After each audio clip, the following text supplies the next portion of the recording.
Okay, so for the third pour in the piece, because it's really thin, I have to do, usually I'll do 5 clears. I'm only doing 2 clears, and then I want to get in a surface color, so I used a little fluorescent yellow and avocado green. This is sort of my favorite. This is all I have. It's probably down to there.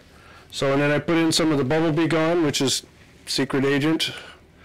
And then now what I'll do is I'll put in some catalyst. And then we'll go on out there and put it in the piece and start throwing it around. Alrighty. So what I'm doing is I'm mixing it up as we're walking to try to save time when we get back over here.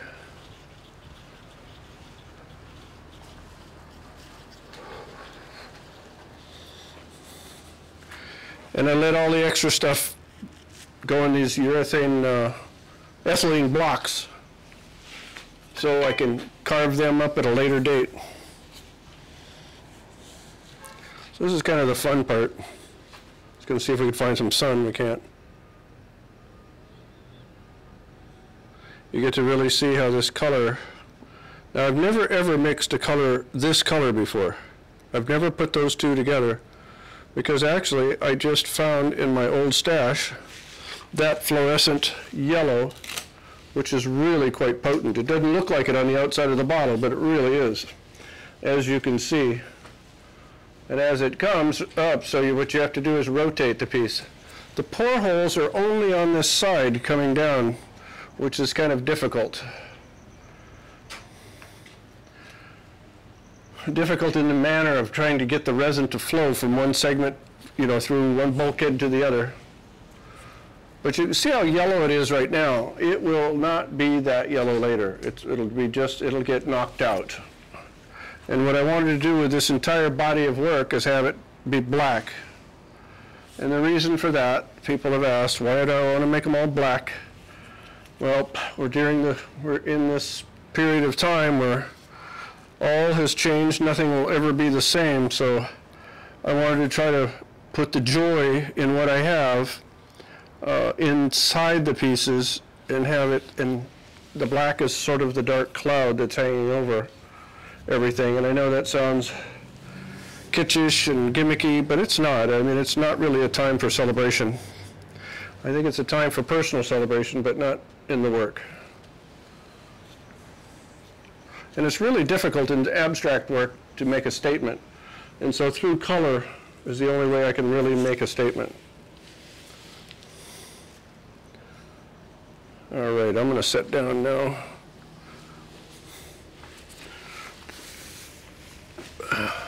Oh, good, you can see the light coming through it now. This is the most comfortable place in the studio, right on these steps here. So what I'm trying to do right now is I catalyze the resin. I put the bubble eliminator in it, and what happens is that solution evacuates all the bubbles just right at the last second before it dries. I have no idea how it does it. And then that way there's no bubbles in the piece. And so what I'm trying to do is keep the resin evenly distributed on every aspect, every single corner of this sculpture. And the trick is keeping it even. The last piece that I poured, it has a third segment coming out, and I poured turquoise on one side and red on the other in the base color, which was pretty difficult because it only has one entrance hole for the resin.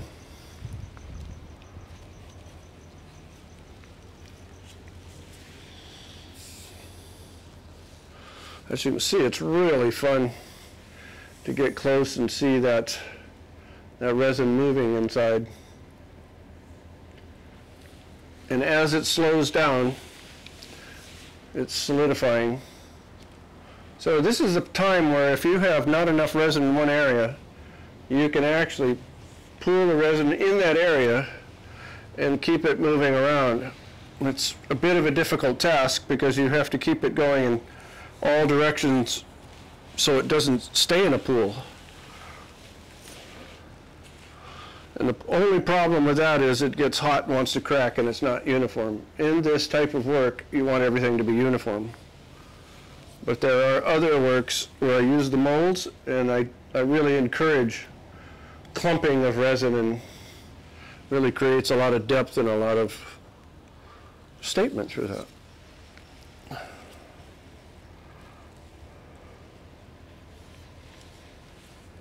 So the reason I even do these kind of pieces with structure, in the 60s, of course, there's Dwayne Valentine and Peter Alexander, and both of them were mass casters, meaning the entire object was a solid block of resin. So obviously I couldn't go there because it's already been done. It's sort of why I left representational art, drawing, and painting. Because how could you ever compete with Rubens and Latour and those guys? So anyway, back to the resin. I figured I could create scale, and I could be true and honest to what my own interests were, and that's structure and airplanes and hot rods. And so I would make a structure, and then I would to be able to hold the resin. And it's really only at a maximum an inch thick on the surface, but it's hollow. And the statements are quite different, of course, between the fetish finish and the light and space artist and mine. I do try to incorporate a lot of those feelings, because I don't think you can make, it's almost any movement that's happened before us. As an art maker, you really can't eliminate each and every thought. You have to try to incorporate it, and that's the appropriation aspect. That's, if you acknowledge and you use it, then I think it's really fine. Yeah, it's just about getting ready to go off now. It's a great color. But again, like I said, it will appear to be black until you get close to it when I'm done. So now what I'll do is I'll put a clear over this to encapsulate the green, and then I will start going with the light shades of black. And in my case, I think it's a phthalo green-black is what my tints are. And then I have a polyester black that is black-black.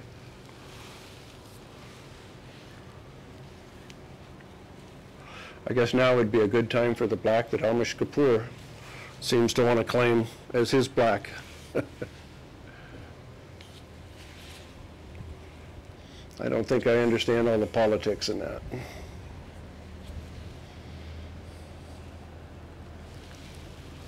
Yeah, it's kind of nice looking. Trying to see if it's even moving anymore. It's really hard to tell. You have to hold it still, and that's where you get in trouble. There could be a little pool somewhere that's evading your movement, and as soon as you hold still, yeah, it looks like it stopped. So now I can pull the, oh yeah, see the bulginess of the tape? That means that the pressure is coming back outward. But I will not stop entirely. And then I clean out the pore hole a little bit to keep the passageway as small as I can.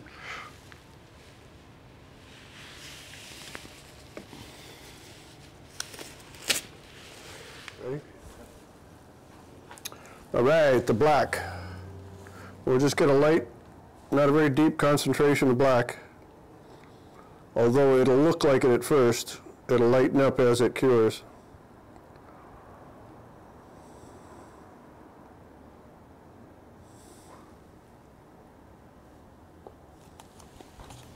Put the tape on here. Keep it from coming out, of course.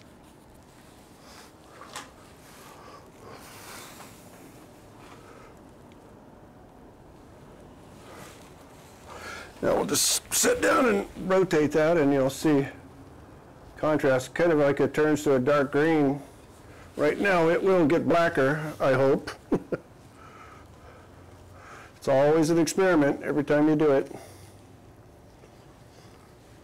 And we're just trying to get that black to come down on. This is the side, the only side there's a channel for the resin to go from one bulkhead past the other to the next piece.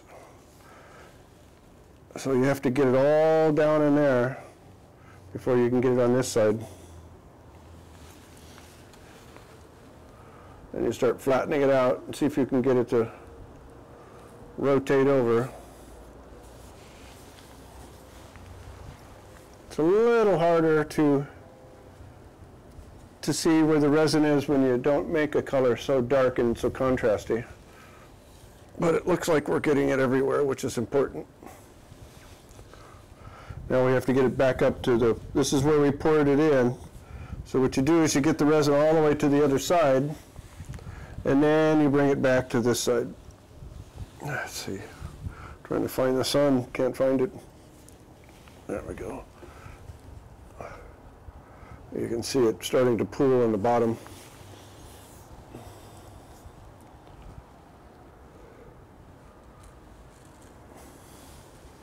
This will toughen up your hands, that's for sure,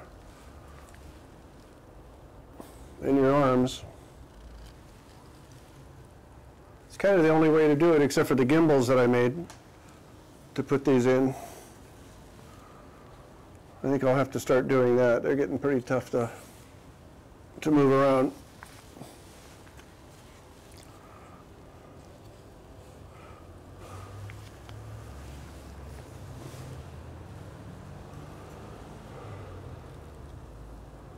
It's kind of a neat color just the way it is right now.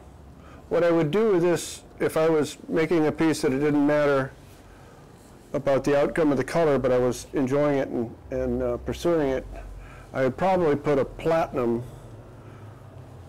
really highly reflective material behind this, and it would really accentuate the colors. But right now I'm just trying to work my way to black. There's an Amy Winehouse song there, I think.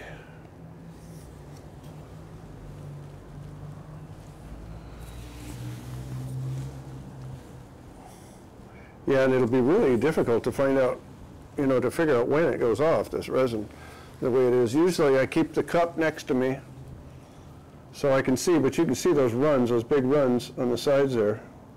See here? I just try to keep those at a minimum.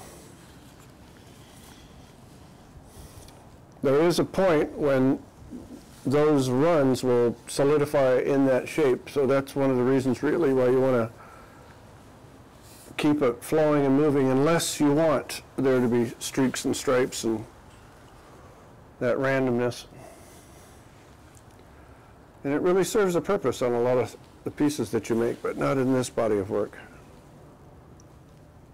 Really kind of want the color to be almost less important than the structure in this. And the structure is a binary star system, which is a metaphor for, I think, for all people getting along with each other and the planet. It revolves around each other. It takes one to support the other and vice versa. And I started this body of work in the mid-90s. And the largest one of these, MacGuffin, is in the collection of Gerald Buck, who passed away a few years ago, and now that collection's in the possession of UC Irvine. And hopefully someday that piece will get shown again. The last time I saw that piece, it was in his private museum in Laguna Beach on Broadway. And as you walk in, beautiful museum, it was right in the middle of the floor in front of a Roy de Forest painting, and I just thought that was just such a compliment to see it there. Roy de Forest is certainly a hero of mine, a Bay Area guy, painter. Man, this looks really green. I hope more black makes it more black.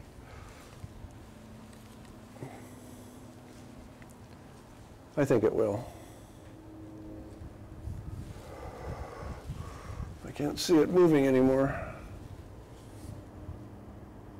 You hold it still for a second, and it's a real danger in doing that, but you can certainly do it.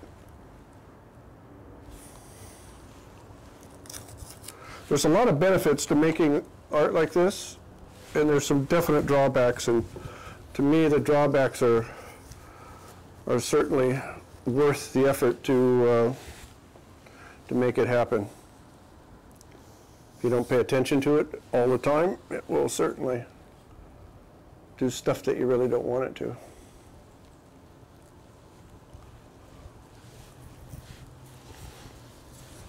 All right, I think we're done with this pour.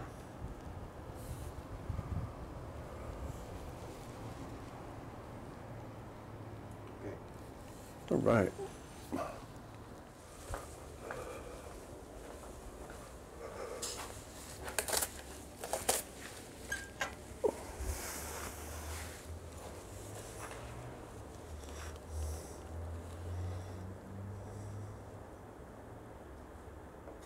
And this should be pretty black, much blacker, or darker, blacker.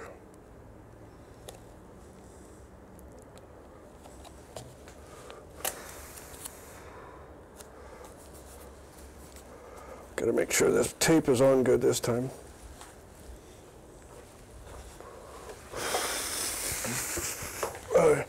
Yeah, it seems. It sure still seems to be pretty green. I think that green is going to dominate. It's not really what I wanted. But be it me to tell a shark what to bite. Probably put a little too much green in the beginning. That's too bad. Still be a nice piece though.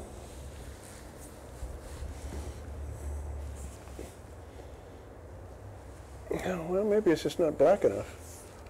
Maybe the next pour will, I'll make it really highly concentrated black. Yeah, because it's still pretty transparent.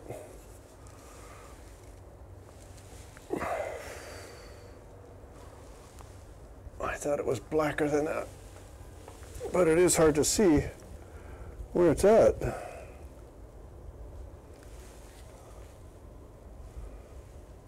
You can kind of see it a little bit.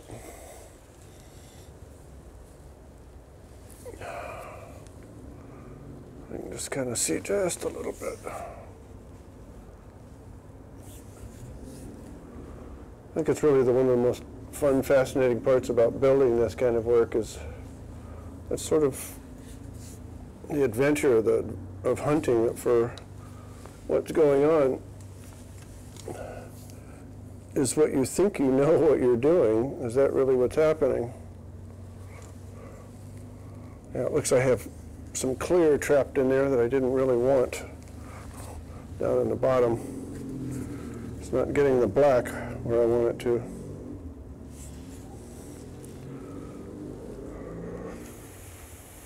Well, there it goes. Finally, it takes forever to get in there.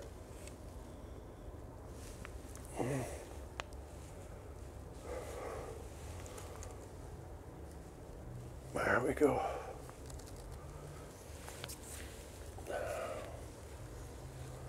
So I'm going to keep that cup next to me here so I can look and see if it's still runny, because you can see that it's runny. It's runny in here. Because at this point I can no longer see if it's running or not, because every part is covered now. So I just have to keep one of the good things about putting the clear in the beginning is that you learn the complexities of your structure through the clear. And so at this point when it's opaque, you just keep maintaining the dance of movement, and it should be able to keep the resin where you want it.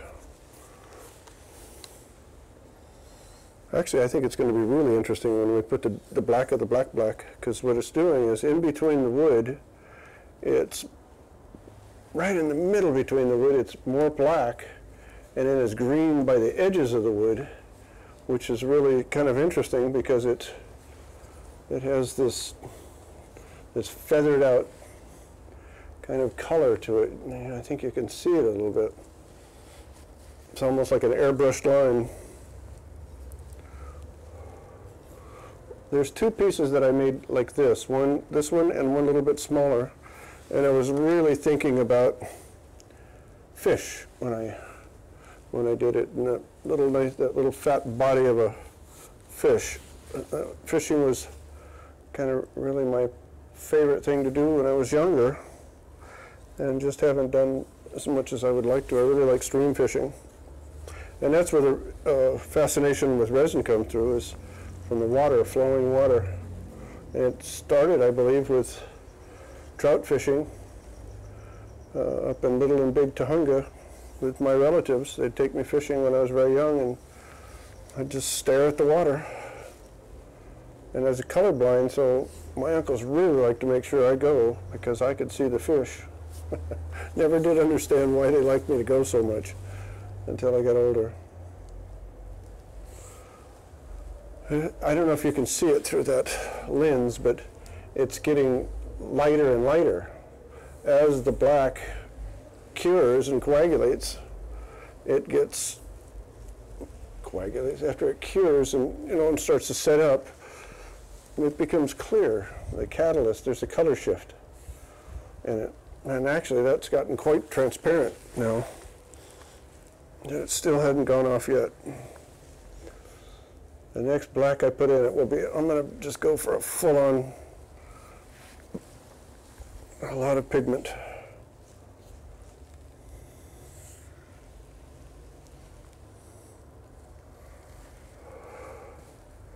Yeah, I think we're just waiting for this to kind of just set up now.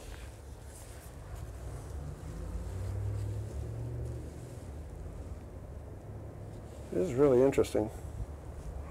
This would look really good with platinum back there as a reflector base. What's really nice about the resin, what I like about it, is when you use the clear coats. The clear coats are like atmospheric conditions where the sun's rays come in and they bounce back and forth between the clouds. They'll hit the earth, come up and underneath the cloud, then bounce back down. And it's the same thing that happens with the resin, is that the light enters and will hit a color coat that it can penetrate and then bounce back up. And as it does that, it reflects. And if you put a highly reflectant interior coat, the light will seek it out and reflect back, which you don't get with opaque colors or mass casting single colors. The variations that you get with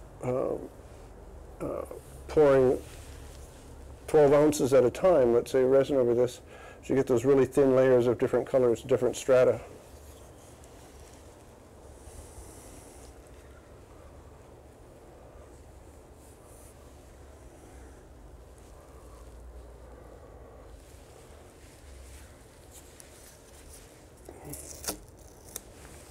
It's trying to go off.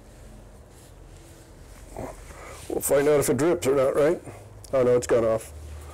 Well, there we go. You can see it now. See how it's lumpy? Yeah, so I just put it in this bucket to save it.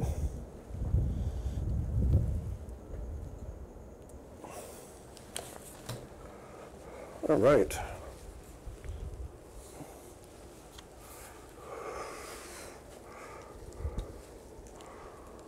It's warm, we'll put it in front of the fan.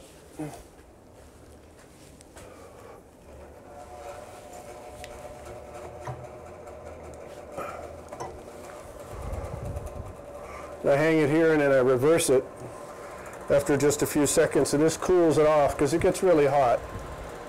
And that's really the only way you can pour these layer after layer. So I put so much catalyst in that it would make the cup of resin catch on fire if I were to leave it just in the cup.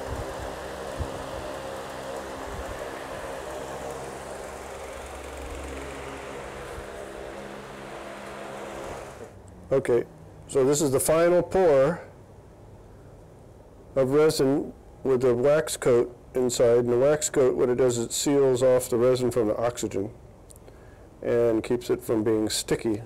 Because with the polyester resin that I use, it stays sticky so you can put on the next coat. Developed for, well, military developed it, but it was used for surfboards and boats, so you can keep a laminating. It's a laminating resin. I'm going to sit down.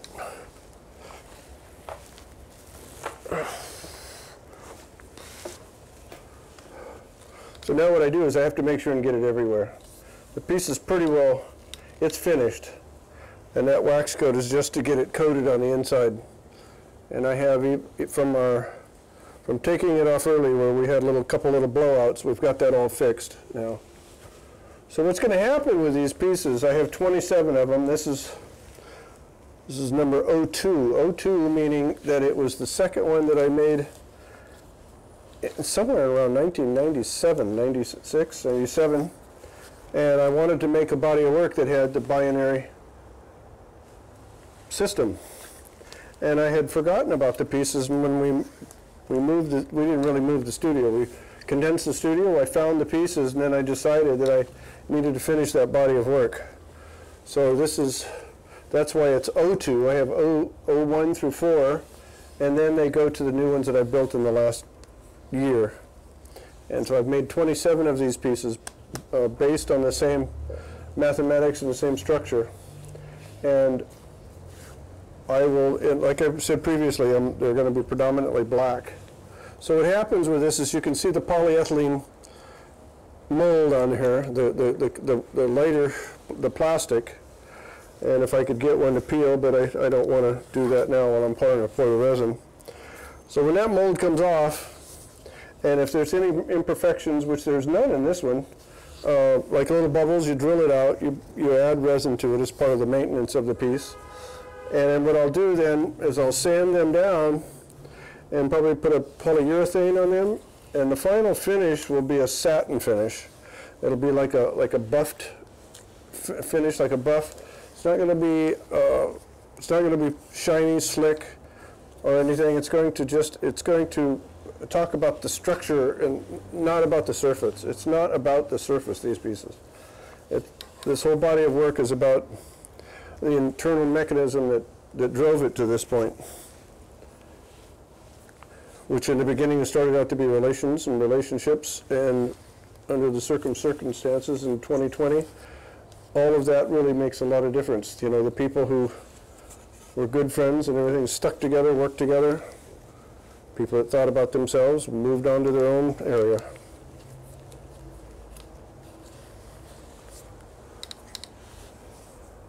So it's really not that heavy at this point. Like I was saying, I've kind of gotten my second wind, and it becomes, even though it's heavier because I put more resin, I put 12 ounces in it at a time, and I have 12 different pours, so whatever that math turns out to be, that's how heavy it can be. Now some of the really bigger pieces can get quite heavy.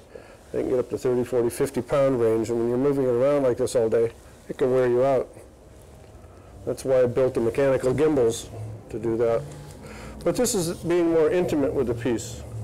That's what I really like, the intimacy of it, because you really get to look into it anytime you want, move it any way you want, move around when you want. And it is really, it's a dance. It's like a shamanistic dance, and it always has been. Earlier in my career, when I was more mobile on my legs, I would actually have a dance that I did, not a formal dance, but just a movement that had a pattern. That pattern meant turning it this way, that way. And it was, really enjoyed that. And so you can see the structures coming loose, as you can see from the weight of it.